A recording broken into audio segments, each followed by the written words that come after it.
Gary Harkness. So you want to be a dental nurse? So you want to be a dental nurse? Gary Harkness.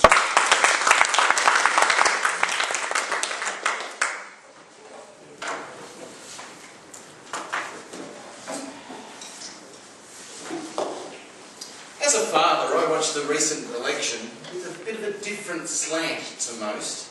I noticed that both leaders, as they strolled through the various shopping malls or appeared at their carefully crafted speeches, would be walking hand in hand with their 20-year-old daughters. Now, this was a nice touch, but just how real and how true to life is that? I too have a 20-year-old daughter. It's fair to say that our father and daughter proximity isn't quite the same level of the Rudds and the Abbotts. I find that if my left-armed fork-holding arm happens to brush against my daughter's right-armed knife-holding arm, there is hell to pay.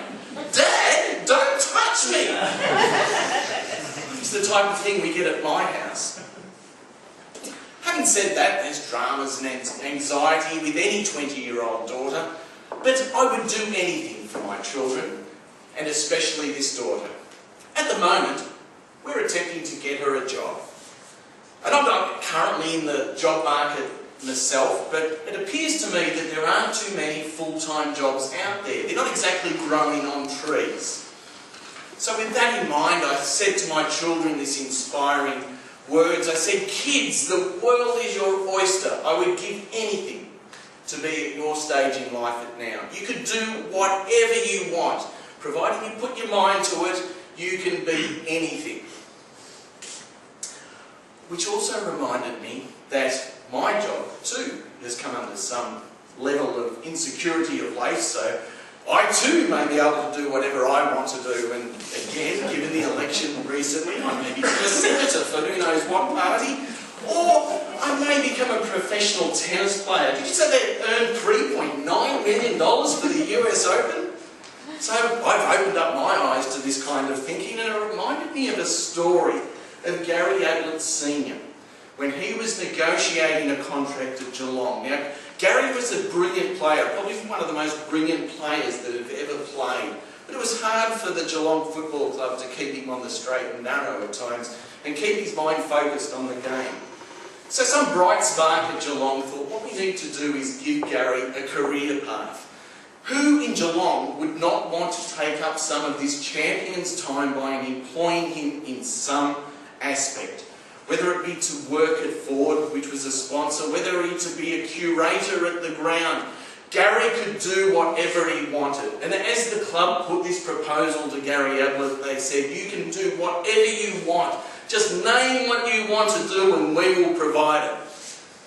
Gary Ablett Sr. sat back and thought, I know, I want to be an astronaut. This was a little beyond the Geelong Football Club's means, but I admired his thinking. So back to my daughter and looking for a job. We then got into resume mode, whereby we were utilising her various skills in Microsoft and time management and delegation. I was putting her on the right career path, and she was going away to think what she wanted to do. We were yet to have that light bulb moment from my daughter. She came home one night and it had struck her. Dad, I want to be a dental nurse. I thought, terrific, a dental nurse. It's basically similar to a hairdresser with a chit-chat, same sort of chit-chat. The ability to thrust a sucking implement down a patient's mouth, and also to put a cup under a numbed mouth to help spit. So it sounded like a fairly good career move to me. But as we know, it's often not what you know, it's who you know that helps you get a job.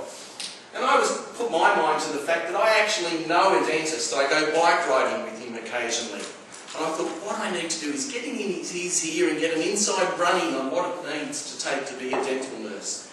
Last time I saw him, we met there for a social bike ride on a Wednesday night. It was a very, very social bike ride where speed and physicality isn't the method of the ride. It's just good to mix and have fun. I thought, how good will this be as I find out everything I need to be to get my daughter a job as a dental nurse. GP for some months, and last time I did go it was a social ride, but there enough, sure, I turned up with my bike, and the social aspect seemed to have gone right out the window of this bike ride. There at the agreed meeting spot were these whipper-thin bike riders of about 17 years of age, each of them with the eye of the tiger look in their eyes. Each of them looked as if they could have been a professional riding in the Tour de France, whereas I, in my life, would look more like a mountain stage of the Tour de France. And there was no sign of the dentist, so sure enough, I manfully rode along anyway, got left behind by the rest of the peloton, and none the wiser of what it takes to be a dental nurse. So I thought, well, not to be outdone, I'll keep looking for my former dental friend. And last Sunday morning, after having watched the election and having seen the two hand-holding leaders come to their fate, one become Prime Minister, the other, who knows what's going to happen, and the bellwether seat of Eden Monaro still ringing in my ears, I set out along Beach Road again in search of this very font of knowledge dentist. And as I was riding along Beach Road and out, I looked towards the bay, I noticed one in particular thing, that there were far less boats than there normally would be. Here we were, only 8 hours into the new government, and one policy seems to be working already. So eventually I did get in touch with the dentist, and I rang him and got some advice, and he told me the right things to put down in the cover note and the resume, and I diligently did it all, and he said, email me back and I'll run the eye over it and see how your daughter goes.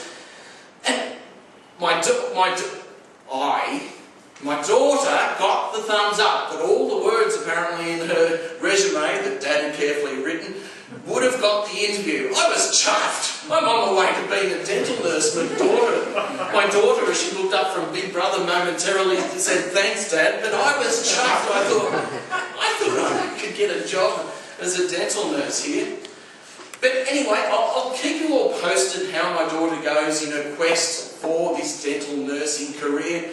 And I find it a delicious irony that if she does become a dental nurse, a prerequisite of such a job may be, while the patient's lying out there prostrate in the dental chair.